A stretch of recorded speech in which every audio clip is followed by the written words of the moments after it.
Did you constrain at a certain point in time, whether it's, just saying, hey, shipping within, this kind of category or locations or?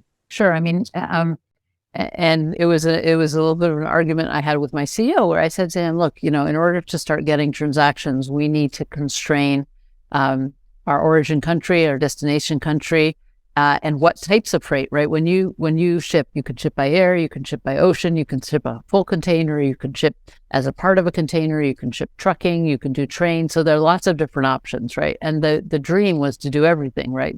So when I came to my CEO and I said, I'm sorry, we have to start China to US, just boxes by ocean. He was like, really?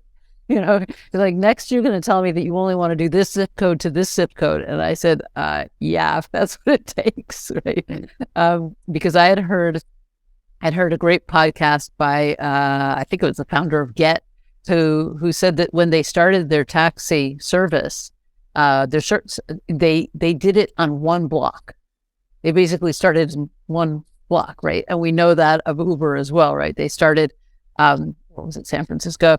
And then when they wanted to find the next location, they looked to see where else searches were happening, right? So the example I always give is that you decide you're going to have a flea market, right? So you tell everybody, hey, everybody, there's a flea market, come sell stuff, come buy stuff. And, you have everybody coming to sell whatever they're selling and nobody's meeting, right? And then you say, oh, hey, let's do a flea market for books. Right. And great. And then these guys bring, big Russian volumes and these guys are looking to buy, kids books. And again, they're missing, right?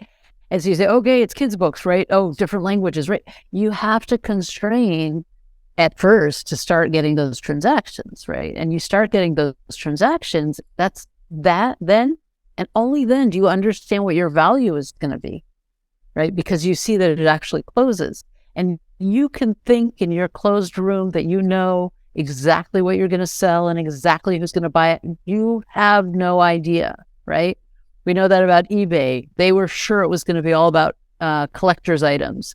And then suddenly they discovered that people were buying and selling cars, right?